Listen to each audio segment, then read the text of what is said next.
Welcome to the personal side of business, where you hear real stories from real entrepreneurs.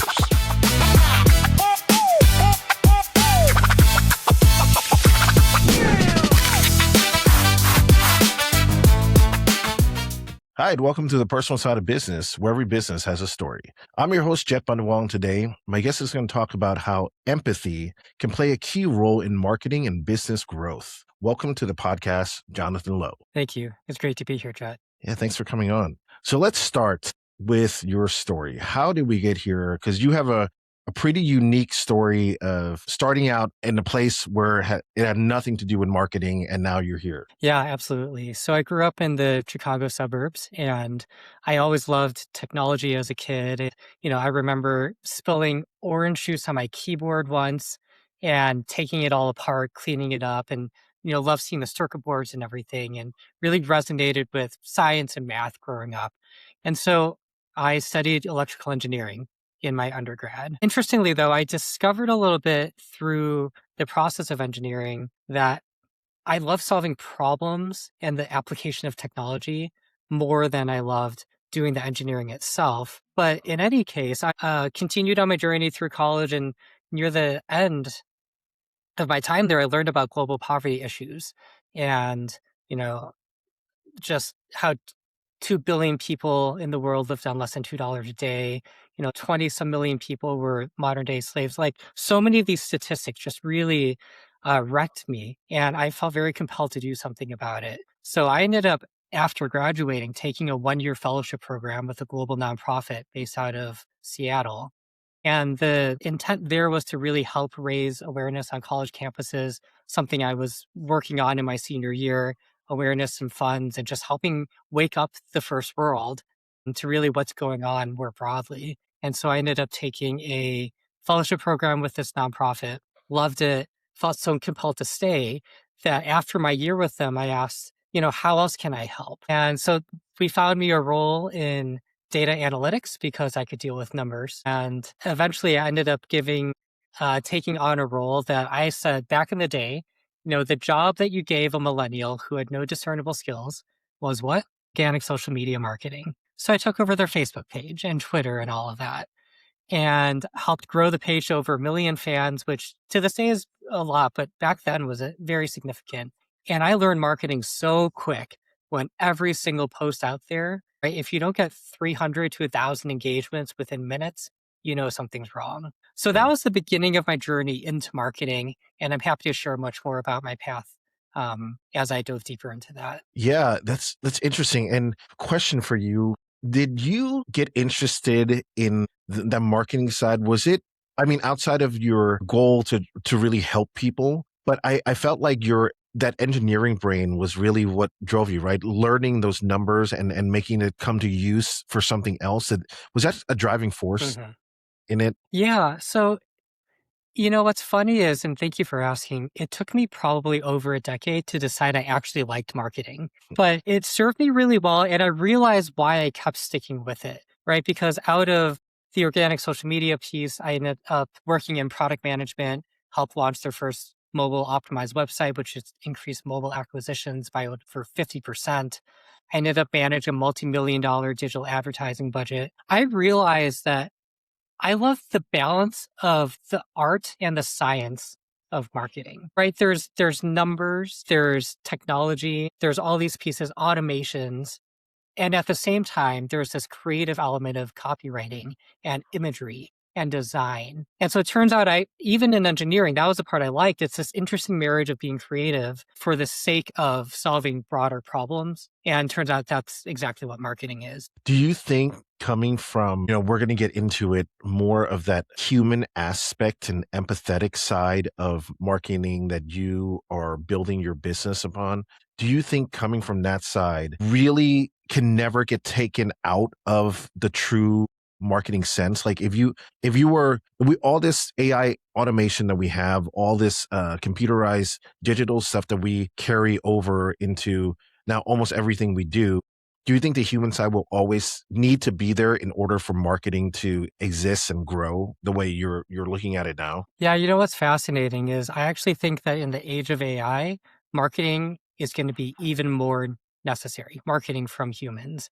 And the reason I say that is because technology continues to democratize things such as product development. The ability to vibe code a functional application, whether or not you're building pieces on Claude or Lovable these days, whatever it looks like, something you can actually go to market with and provide value and start solving problems, that barrier is reducing over and over again. So, how do you differentiate? Really, it's actually going to be in your marketing and branding.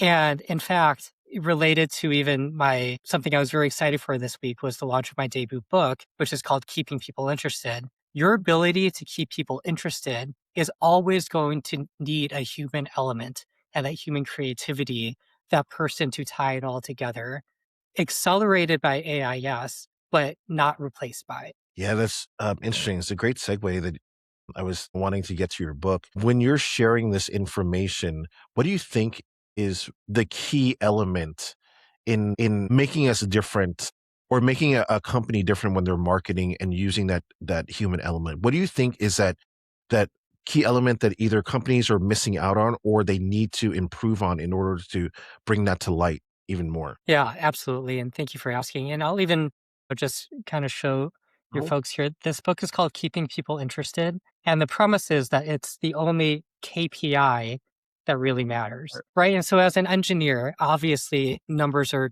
incredibly important. But the ability to keep someone interested is the crux of what will help companies be successful or not. And so you naturally should be asking me, well, how do you keep people interested? The premise of the book and my philosophy is that to keep people interested, you need to be interested in them. And what that means is having empathy for them along every stage of the shopping journey that they're in and constantly providing value, not simply asking over and over again for the sale. I talk about what I call the 97% rule in my book, where so many companies, especially e-commerce companies, are obsessed with their conversion rate. The 2 to 3 or 4%, we'll go with 3% of people who come to the website and buy today. And when you're at a large scale, I ended up working for a $2 billion e-commerce company. Like every basis point, 100th of a % difference in conversion rate really did net out to hundreds of $1,000s in revenue for the year. It makes sense why they were focused there. But the premise that of the book and what I've really come to learn and believe through my years' experience with multi-billion-dollar organizations, with startups, with grad school, is that you've got to care about the other 97%. mhm. That's why it's called the 97% rule. Help people by providing value if they need education or inspiration or a sense of belonging with your brand. I go into all these different strategies and tactics because that's really how companies will end up achieving long term sustainable, profitable growth. It's companies that add value that grow in the long run, companies that chase profitability today and obsess over market share, that don't think about the human that's actually Yeah. purchasing your service or product. Those are the folks that will end up not succeeding. Yeah, that's a great point. Do you think that there are enough of these large corporations, especially that ones that are based in the e-commerce space, that are putting weight into this human side of marketing to go really connect with those people? Or do you think there's such a huge machine that they're just looking at numbers and they've gotten away from that? It's really tricky. The trend that I've seen is with more established publicly traded companies, they have shareholders and they have quarterly targets to hit. And it is very difficult to truly be customer centric in the long run when you have all these pressures of investors or folks who demand profitability and dividends and growth. Now, the trend that I've seen on the flip side is that companies, large ones who are still founder led, are able to take this longer term view because investors have bought into the vision of what they're trying to accomplish in the long run. And those are the companies that are able to say, I don't even care about making money today. I care about adding value and I know I'll make money in the future. Now, there's a tension, of course, right? Because what essentially I was speaking toward will naturally go down toward that, venture capital, seeking the unicorn path. And that's not for everyone. But there are many companies that are just saying, we'll figure out the money thing. We just got to add value. And those are the companies that on the average will be successful. And I'm assuming when the companies that you've worked with, if you go in there and you start to feel and get a sense that they're open-minded to what you're trying to strategize with them, I'm sure that's just like, oh, that's a sigh of relief, right? But then when you go into a company that's like, no, no, no, this doesn't really work for us. We're just looking at numbers. That's got to be a higher hurdle for you to get over, right? And I'm sure it it really takes the heads of those companies to really work with you and to change the shape of the way a company is going to start to go after their clients or their customers, and then also see a different vision. How is that conversation for you with them? Can you think in your experience you can get that over a course of like a few months, or sometimes it takes years to change a culture of a corporation? Yeah, so I'll share a couple of perspectives. To no surprise, the larger an organization is, the more inertia it has and the more time it takes to change direction. Now, as I am a fractional chief marketing officer, and I've got a crew of fractional CMOs under, you know, in our collective called Salt Foundry. And so what I do is I embed myself within teams as their CMO. But the benefit to them is they get my time, a portion of it, because they don't need me for 40 to 80 hours a week, and can pay just a portion of, what a full-time CMO would cost. For sure, what I've seen is that generally fractional CMOs are hired to solve a problem, and that problem is either sales or leads, which turn into sales. In my book, I do walk through kind of the 5 transitions, right, of how to help people move through the different shopping stages. But also there's a chapter 7 where I outlined the practical framework that I use with clients that I've called the SALT framework. SALT being an acronym for strategy, alignment, levers, and traction. And there's a lot of quick, low-hanging fruit ways. And so very practically, when I enter in an organization, there is undoubtedly some low-hanging fruit. And whether it is around your brand and messaging, because your website copy was all about you, how long you've been around, how big you are, how big your team is, all about your product features, and not actually about the problems that your customer needs solved, well, we can make a quick change and usually see a pretty immediate impact on the conversion rate.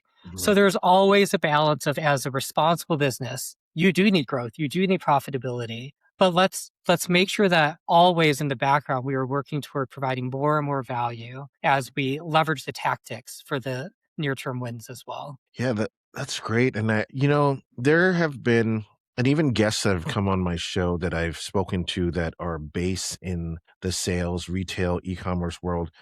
I not only does it seem to allow the company to connect with the customer base, I think in a way that you're talking about, where they want to support the business because there's all this emotional connection with it. But I also get this sense that the people that are working there also, Mhm. there's this culture, this really good, like, you get to, I've run into some of those people that work in those corporations, and they're just excited there. They have a purpose. They go to work. They enjoy their work, even though it could be just like admin work. They're just like, I'm working for a company that's trying to do something, make a change in the world. So I love this with the marketing you're going after. Are there really like different levels of fits for the marketing that you're strategizing with them, or is it for any type of business this can be applied to? Yeah. One thing I share as well is obviously marketing and some of the tactics will change over time, but the premise of marketing and the philosophy and what has worked over and over again, that foundation stays the same. It is, who are you trying to target and what is their need and how can you meet that need and make them be aware that you can meet that need for them, right? And so this book really can be applied to, this would be great for marketing directors and multi-billion dollar organizations, and also great for startups who are trying to get their head around, hey, where do I even focus first?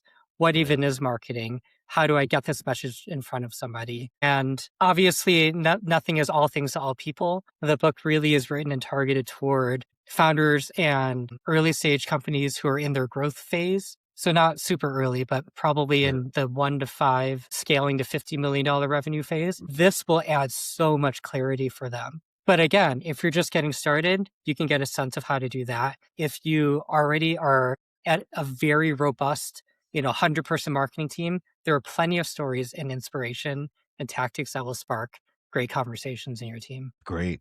Yeah, I think even if small businesses that are not quite up to where they need to be yet in terms of that, I feel like this is starting to sound like more of a certain high level marketing that it's scaling, right? If I'm correct in that, it sounds like there's this moment where okay, we need to take this to another level, and we're missing out on a couple key elements here in our marketing. This is where we need to go. But I think for those small businesses that are might not be there yet, I would feel like this is a great book for them to read just so they can have a path and vision as to where they're going to go once they get there. And then be able to, one, maybe contact you, be able to talk to you about it. And two, be really to feel like there is this next level. Because I think a lot of small businesses that I've talked to, they see marketing as what you brought before earlier, that it's just these social media, get things out there, Google ads and whatnot, and that's it. And I think we're talking about this. Let's really dive deep into our clientele and start to figure out what they really need and what they want from us, as opposed to just saying we have a product and we're just trying to get the product out there, right? Am I correct in thinking that way? Yeah, and what you said really speaks to the motivation of why I put this book together in the first place. Is you ask any founder, CEO, or even marketing leader, hey, what books on marketing have you read? I mean, there are so few dedicated marketing books, Yeah. and there are some books that like kind of relate to sales or thinking about that territory. And Seth Godin has some great works that I've read and even referenced in the book. Malcolm Gladwell speaks toward this kind of topic, but there isn't just this one holistic way to help think through an entire marketing strategy and all the different pieces that fit into it. I create this framework where I talk about transitions between stages of the shopping journey as an excuse to cover every topic holistically: brand strategy, customer research, retargeting, loyalty and advocacy programs. All of that is packed in here in a very logical manner so you can get your head around the entirety of marketing. A lot of the folks I meet are solopreneurs or smaller business owners who truthfully cannot even afford a fractional CMO, or for whom that is not the right fit. They don't need 5 to 10 hours of strategy every Yeah. week, right? And so this is a way to democratize that information for folks. Yeah.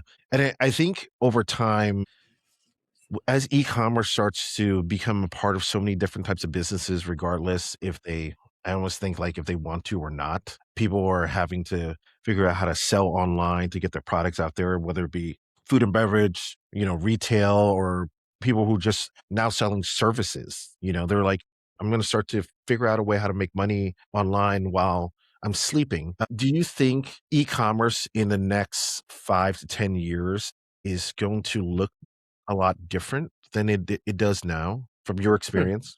Yeah, let me see if I can pull up a chart real quick from my book Oh, do you already have this on in your book ready something. to go? No, there's just something relevant I want to speak to called the value price cost model, the VPC model. And I will just speak to it. So there's something called the VPC model. I just found it. That is not something I came up with, but I put in the book and elaborate on as well. So essentially, Oh, nice. at the bottom is your cost. The cost to produce an item or your margin or, COGS if you're selling an item. And then price in the middle, right? The price of the consumer. And in between is your profit margin. Now, the value at the top is the customer's perceived value. And that is a summation of the utility, but also the brand and marketing that you can attach to a product. And so somebody might get $60 worth of utility out of a product that you sell for $50 that you made for $40, right? So you can sell it at $60, right? Because that's theoretically what they'd be willing to pay for the utility of that product. Say it's a kitchen knife or shoes to run a marathon. But what the true differentiator of how you can increase perceived value is your brand, how somebody thinks and identify with the products that you're selling, and the marketing around, well, what is this designed as a shoe for marathoners on purpose because it, is for long distance as opposed to sprinting. That's where you can actually truly increase the perceived value. So again, marketing, whether it's online or wherever it is, there's all these principles. And yeah, absolutely. The mechanisms by which we will engage and shop are going to shift, right? So for example, today in 2020, a lot more people are leveraging chat tools whether ChatGPT, Claude, Perplexity, for shopping. And so how do you optimize for those tools to recommend your product? Well, two answers, right? There are certainly different tactics. Yeah, have FAQs, where like people are learning, make Yeah. sure you're on multiple different channels. Video is important. Reddit's helpful. FAQs, yes. But also, why is that helpful? Because the point is that the content is useful to people. So if you are adding value at whatever channel it is, people are going to value that and the algorithms will reward you for it. Yeah. And okay, so you bring up a good point, and I know this is a little bit off topic, but I feel like you're an expert on it, so I would like to. I've been thinking about this for a few months now.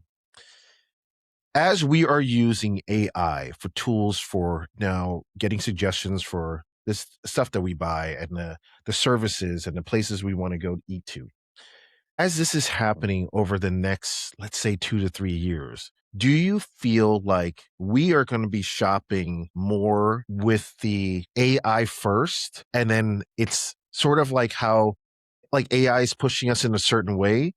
Or do you think the human element of it is going to hold enough value that we're always going to be in control? Do you see what I'm getting at? Mhm.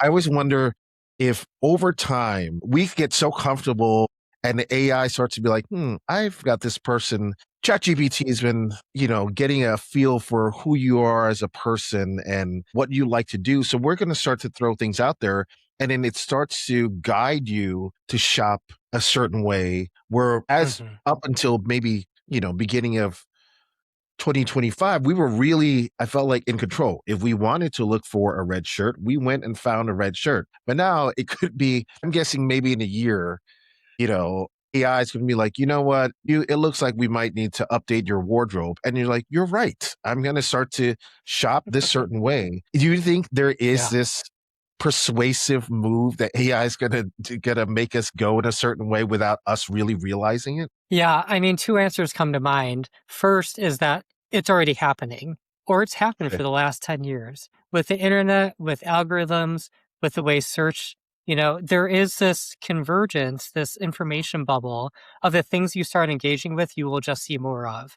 Whether that is in shopping or even politics, right? We end up hearing things that are already like us, and it does move to, hey, a few people are interested in this, and the technology pushes and snowballs something. Right. So that's already happening, whether or not the chat like format of tools take over or not. My other answer though is, as I mentioned earlier, this is where marketing and humans will be necessary to differentiate. I do think there will be a split. I think many of us for less important decisions in our lives will be aided by something like AI to just take the burden of decision making away. I don't know about you, but I feel decision fatigue all the time.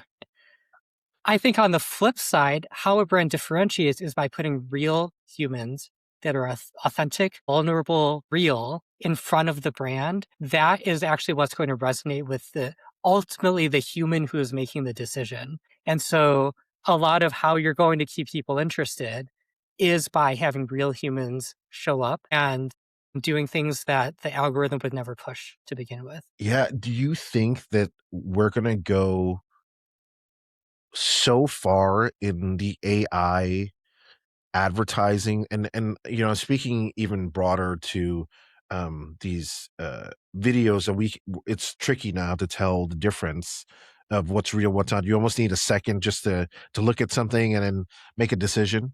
But Mhm. we're going to get thrown all of that stuff in our face for a period of time, and then is it this moment that you're thinking that we're like, okay, we need to come back to real humans because we've had enough of this weird world of non-humans and robots and AI kind of coming at us, and then we want to connect to people again. Is that moment you're thinking it's, or is it already happening, you think, right now in 2026? I think there's elements already happening for sure. And there's a difference between AI entertainment and the real problems it's solving for people, Mhm. right? I have dashboards of data or like raw data you can integrate through APIs and then have AI write reports. And so you're saving hours of being able to ask the right questions and understand data and leverage it in a way that's very useful. And I do think, every next generation is going to keep up with their BS meter. back in the day, our parents' generation, thought when Photoshop came up around that, oh my gosh, how can you even tell what's Yeah. real or not? I can guarantee every millennial can tell you if something's photoshopped or not. Yeah. Now, our millennials are freaking out about, oh my gosh, with AI, how can you tell what's real or not? I can guarantee you Gen Z can tell. Yeah. We're gonna figure it out. We can tell what's authentic. Yeah. When I was looking at everything in your bio and learning about you, I had this question, and I don't know if you've even thought of this, but do you think you would have been looking at marketing in this frame glasses if you didn't go out and try to help the world when you were younger? Hmm, that is a great question. You know what's interesting is I have felt that with each next phase of life, I have had to learn to be more empathetic, not only because it's good for others, but because it's good for me. And I don't know if I didn't do the humanitarian thing at first, or not, how that would have caught up. But Mhm. I think folks who, and especially you talk to anyone older, I mean, priorities shift as you get older, and turns out they're usually right. Relationships are more important than achievement, caring about people and how they feel about you versus like what they think about you might be more important. I see that trend in my life as well. Now it's interesting because I did grow up so technology driven, very binary, literally ones and zeros in engineering. For whatever reason, that ended up being less and less compelling with me over time, as opposed to solving real human issues and really paying attention to the person in front of me. And so for sure, I can look at the hypotheticals. I don't know, but for sure, the stories that I learned and wrestled with for years at that nonprofit, hearing about human adversity and overcoming it and achievement and perseverance, and also how people can help and support each other, Mhm. how, our efforts here may be the answer to somebody else's prayers. That absolutely had a huge impact on my life and really continued to frame my understanding of how empathy can be and should be applied to all areas of life, including marketing and business. I love that. I love that answer. I feel like you can get a sense that it was always in you, right? It was just going to come out in a different way, one or another. These were just what happened in life. Just to wrap up, Jonathan, it was great learning about this, and I hope the businesses can really connect with you to see how this is actually going to connect their business with their clientele.